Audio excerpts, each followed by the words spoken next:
ampliándose. Por eso vemos un futuro muy halagador. Como podrán ver, el desarrollo de un curso académico o un programa de capacitación exige bastante planeación. Usted, como responsable, debe primero decidir exactamente lo que usted quiere que los participantes hayan aprendido al terminar el programa. Enseguida, diseña los elementos instruccionales requeridos para lograr las metas de aprendizaje definidas. Si la sesión instruccional se conduce en tiempo real, esto es, una sesión en vivo como esta videoconferencia, el tiempo que el instructor dedicará con sus capacitandos probablemente será más limitado que en el caso de una sesión cara a cara. Como todos sabemos, toma bastante más tiempo escribir una presentación breve y bien estructurada que un discurso largo. Tenemos que seleccionar cuidadosamente cada palabra que se utiliza y su efectividad de mensaje, y no podemos darnos el lujo de hablar superficialmente. Consecuentemente, se requiere más esfuerzo para planear la presentación sustantiva de un programa de capacitación para alumnos en un formato a distancia. Otro aspecto crítico es el desarrollo de los materiales de apoyo, lecturas o guías para los receptores. Estos necesitan distribuirse con suficiente anticipación a la realización del programa en vivo, y es buena idea tener un plan alternativo para aquellos sitios cuya entrega de correo sea ineficiente o donde no haya posibilidades de recibir fax. Finalmente, si se considera una sesión posterior de discusión y seguimiento al tema, utilizando correo electrónico, es muy importante que el instructor o facilitador de esa sesión esté convencido de la importancia de contestar a las preguntas y comentarios en vivo de manera eficiente y oportuna posterior al programa en vivo. Puesto que este tipo de seguimiento exige mucho tiempo del instructor, es conveniente limitar el número de días en que los participantes pueden interactuar con el instructor.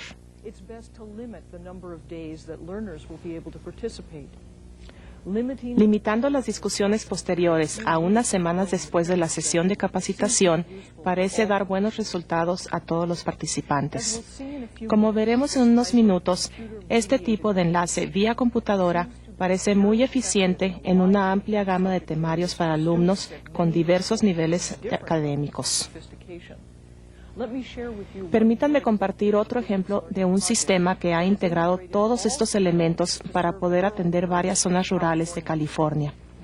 Se trata de un proyecto que involucra a 5 universidades del sistema California State University, todas las cuales generan instrucción que se recibe en más de 25 escuelas de bachillerato rurales de ese estado.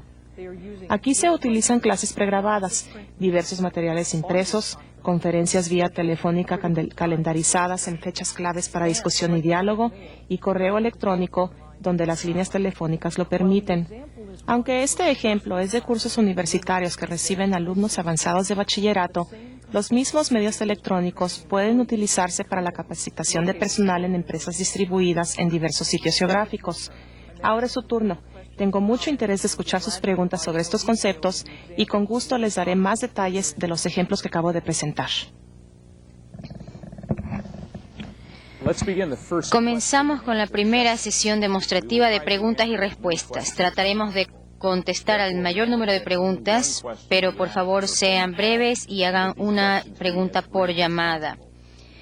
Pueden llamar directamente al estudio, a los teléfonos o al fax que aparece en su pantalla. Les rogamos que al hacer la pregunta se aleje del monitor lo más posible para evitar las interferencias y poder escuchar bien su pregunta. Muchas gracias.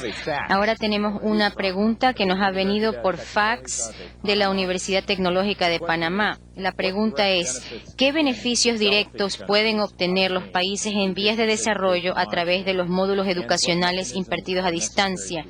¿Y qué mecanismos son necesarios para la implementación de los mismos?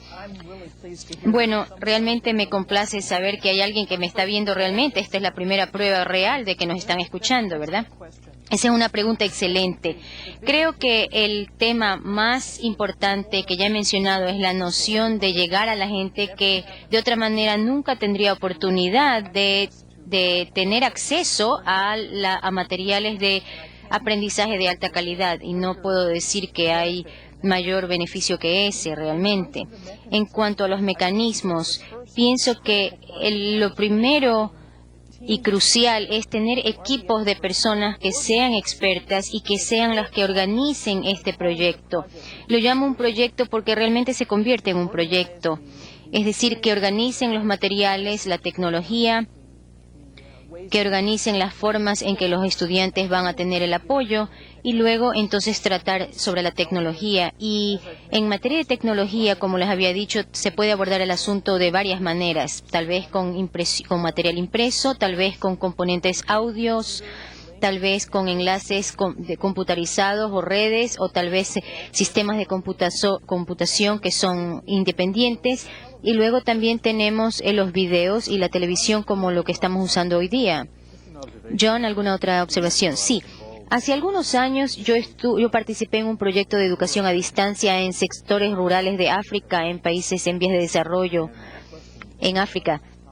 Y allí el asunto era cómo llegar a los pueblos donde había muy poca telecomunicación disponible. No habían servicios telefónicos, no habían verdaderos servicios en el sentido moderno. Sin embargo, ambos países en los que yo trabajé sí tenían un sistema de radio, una radio nacional, y todo el mundo tiene una radio transistor, y entonces ese fue el medio en que pudimos llegar por lo menos para iniciar el proceso y funcionó muy bien. Luego tenemos otra pregunta. Esta nos llega también vía fax de Sao Paulo, del SENAC. La pregunta es si la educación a distancia es todavía una solución para transmitir la información, y cuándo y cómo será posible hacer educación a distancia dialogal, o sea, que sea bidireccional, donde haya interacción total en ambas direcciones. Una de las cosas que hay que tomar en cuenta es cómo hacer esto un diálogo, cómo volverlo un diálogo. Si estamos viendo un gran número de personas en un gran número de sitios receptores, por supuesto el diálogo en la forma tradicional es un poco difícil de lograr. Sin embargo, en el ejemplo que acaban ustedes de ver con Steve Stilson en Colorado, donde se estableció un sistema de computación, entonces hay un diálogo, aun cuando no sea simultáneo, pero sí hay una interacción general, no solamente entre los profesores y el profesor, los estudiantes y el profesor, sino también entre los alumnos mismos. Y esto puede lograr incorporar a muchísimos estudiantes en este diálogo.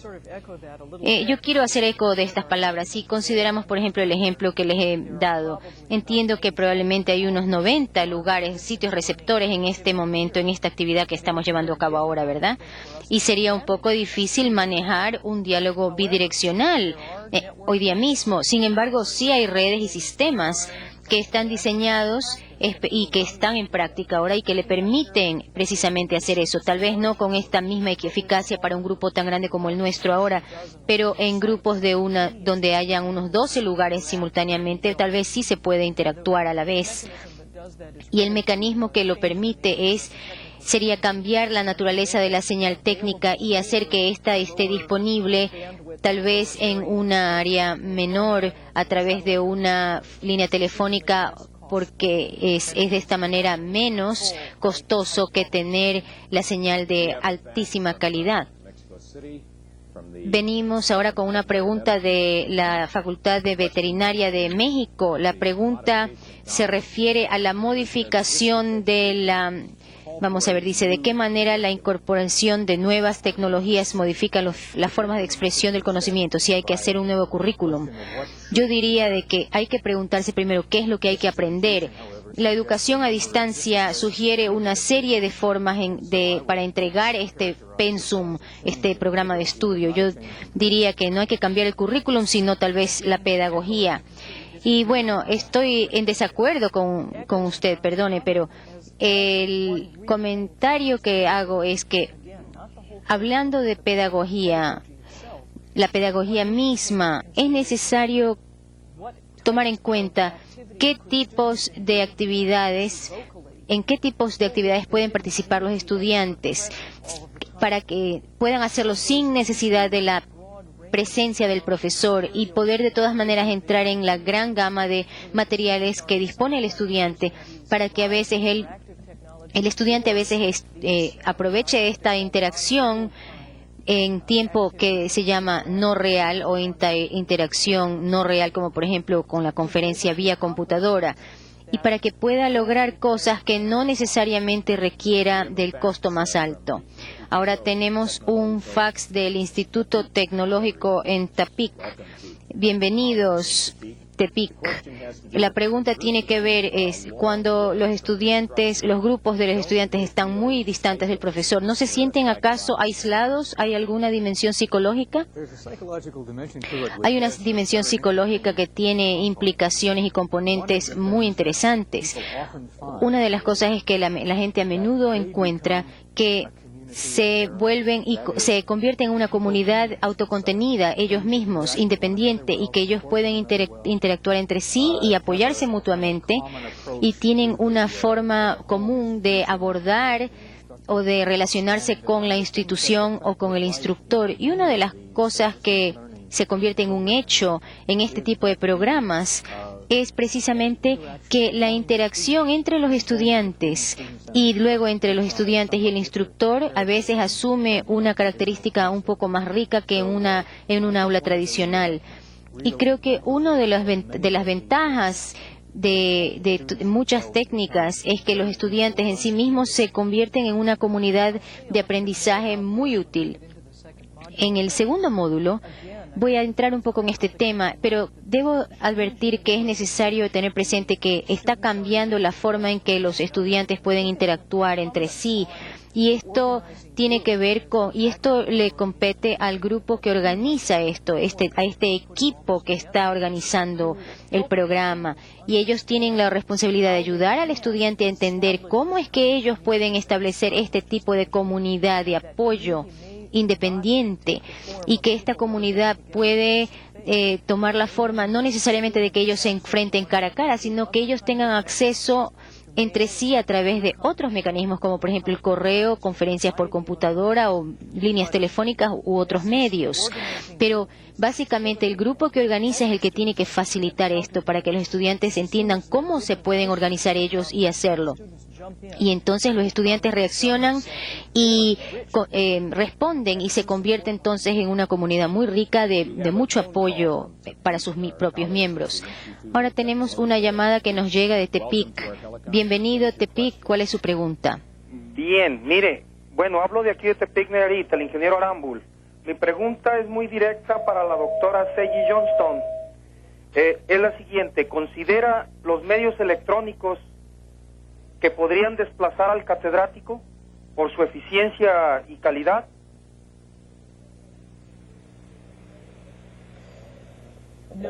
No creo, definitivamente. No, nunca. Creo que lo que es importante recordar, tener presente, es que el profesor siempre es el cerebro que está detrás de todo lo que está ocurriendo. Yo sí creo que el papel del profesor puede cambiar y puede variar a medida que la tecnología se hace más, penetra más y está más disponible.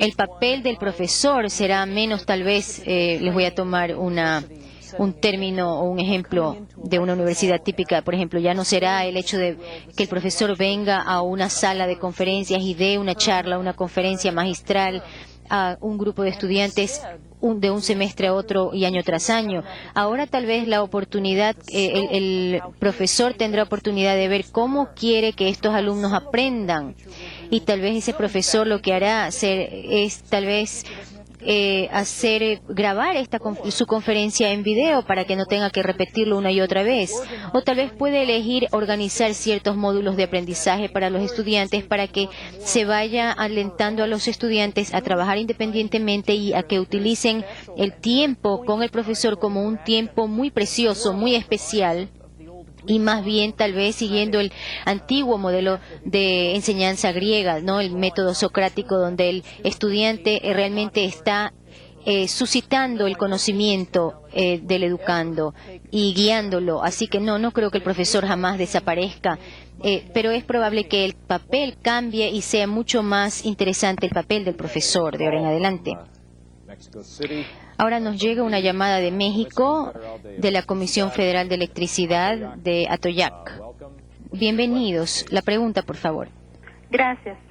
Utilizando la comunicación a distancia, ¿no vuelve más frío al ser humano? La parte emotiva no se desarrolla. Nuestra interacción es con una máquina, no con una persona. Además, por otra parte, ¿cómo reconocen el grado de conocimientos de un estudiante cualquiera en el mundo y cómo se ubicaría al estudiante en un grado determinado? Gracias.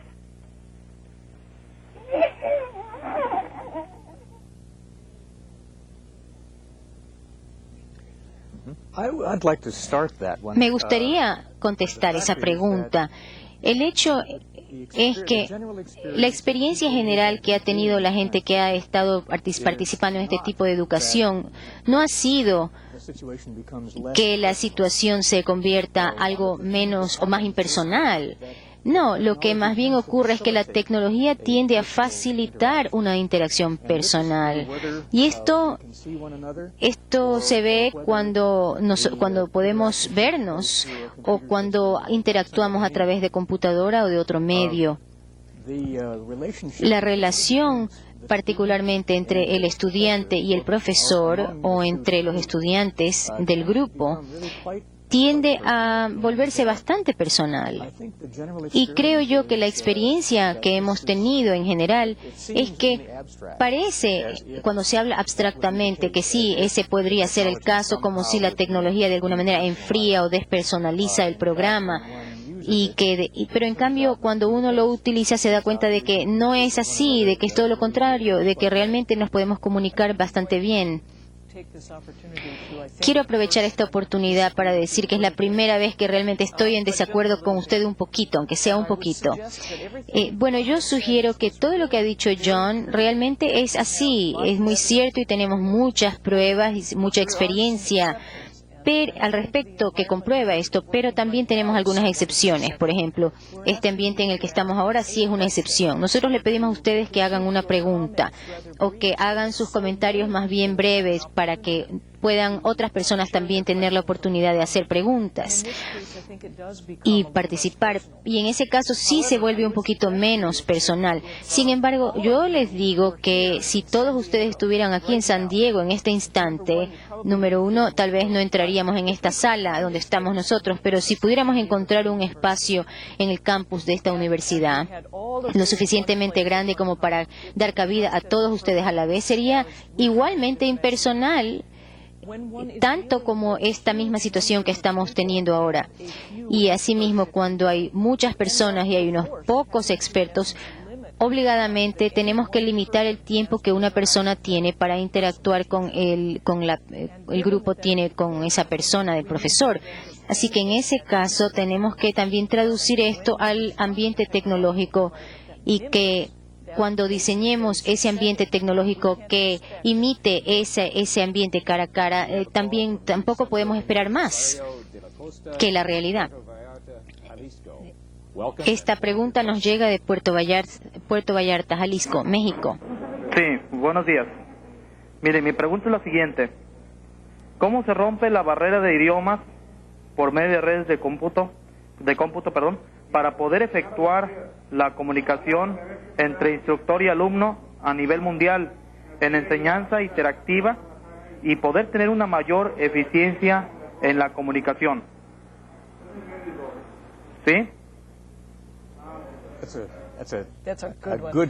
Esa es una pregunta excelente y sobre eso estamos trabajando precisamente.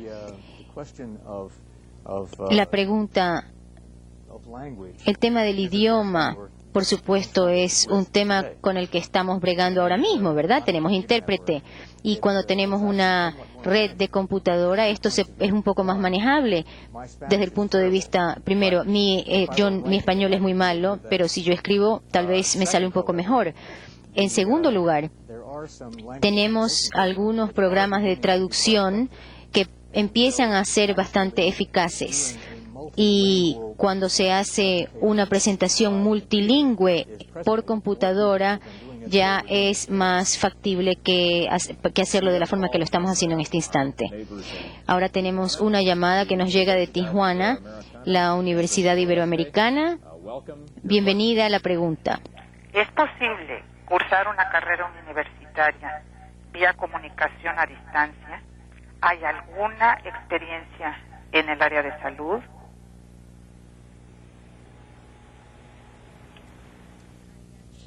Yes, a little bit. Hay algo que le puedo informar.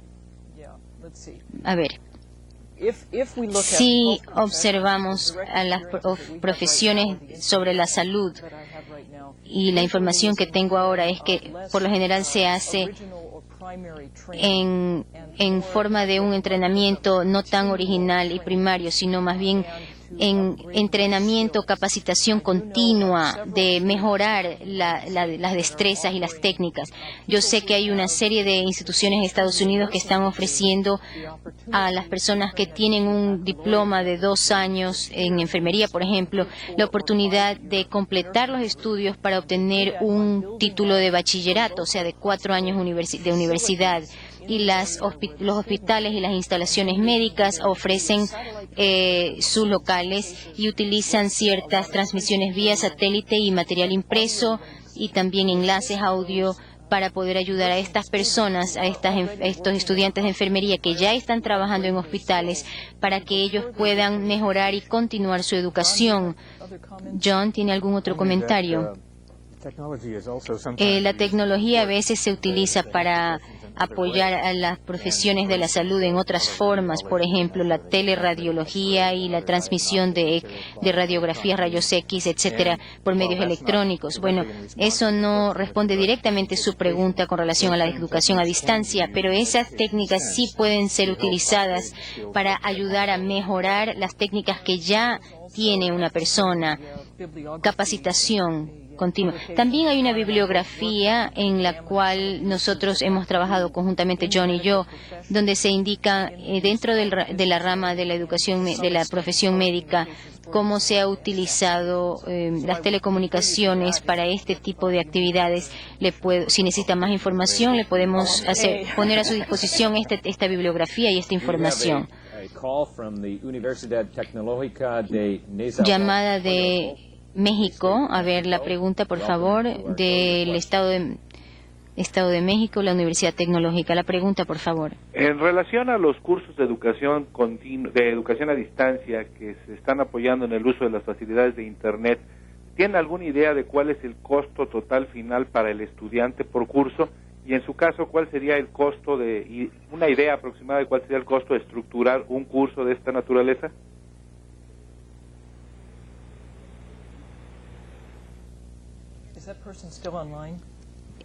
¿Está todavía en la línea esta persona?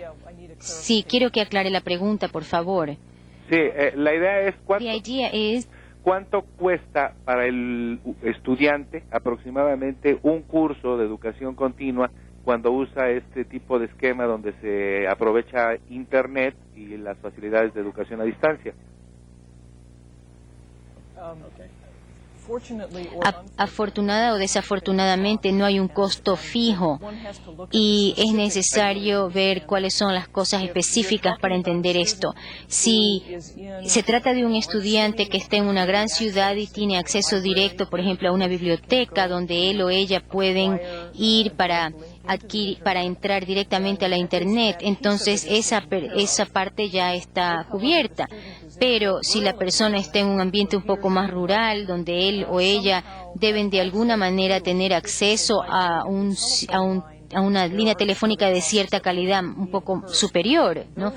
Entonces, esas organizaciones y escuelas actualmente que están ofreciendo los cursos basados en la Internet lo están haciendo de maneras múltiples. En algunos casos son gratis para el estudiante porque, por supuesto, que depende del estudiante de acceder a la red, ¿no?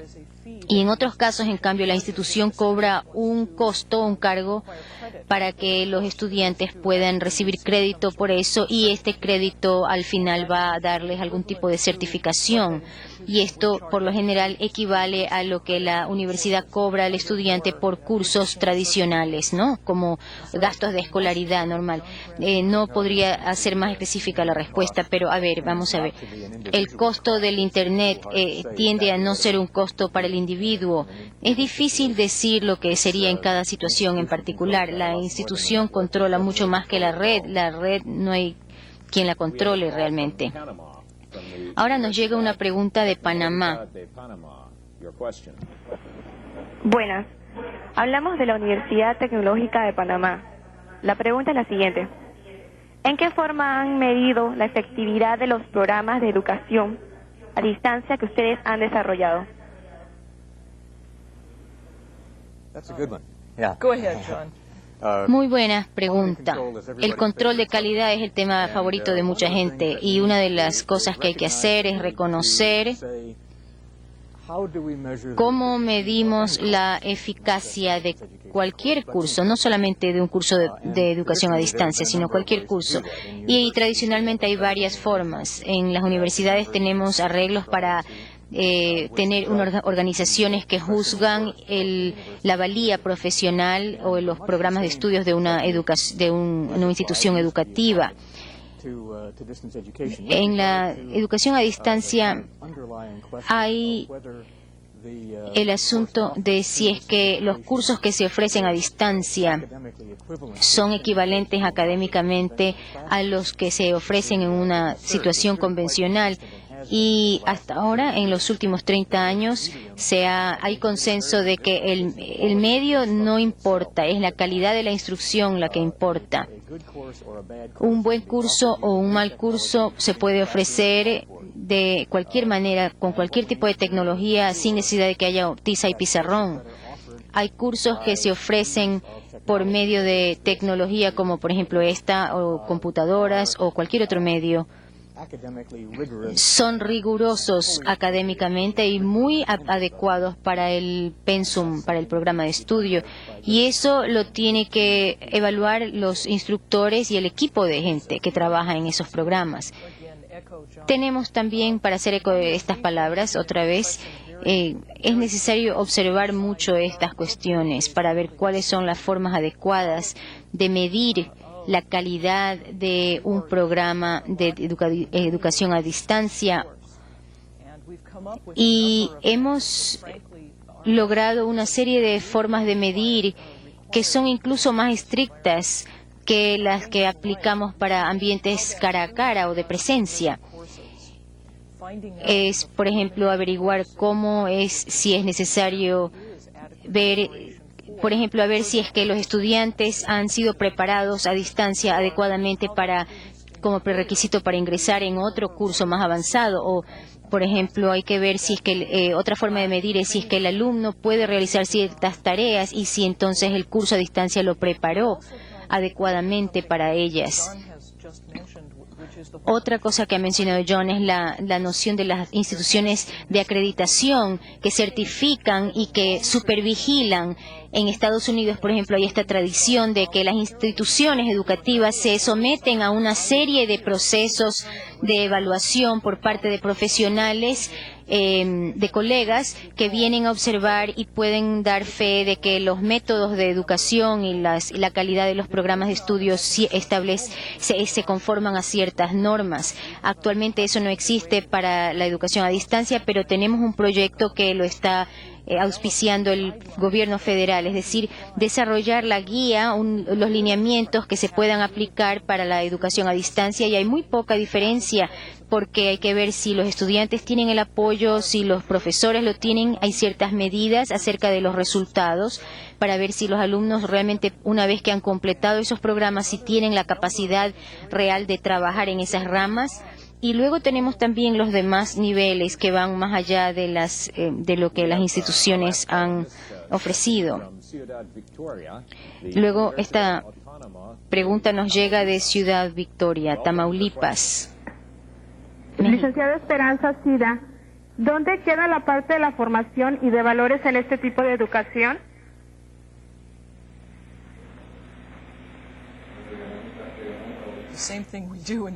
Mismo que hacemos con cualquier tipo de educación, esa sería mi respuesta. Sí, creo que tenemos que ir formando este sentido de comunidad y tenemos un curso riguroso y nos aseguramos de que las personas sean calificadas adecuadamente. Dígame si es que porque es un medio tecnológico pensamos a veces en un contenido tecnológico, pero también se pueden transmitir los valores en humanidades y moral y todo esto, tal como cualquier otro medio. Sí, absolutamente, este no es sino un puente, esta tecnología. Continuemos ahora con el segundo módulo, donde la doctora Johnstone nos explica lo que funciona en las aplicaciones de educación a distancia y por qué funciona.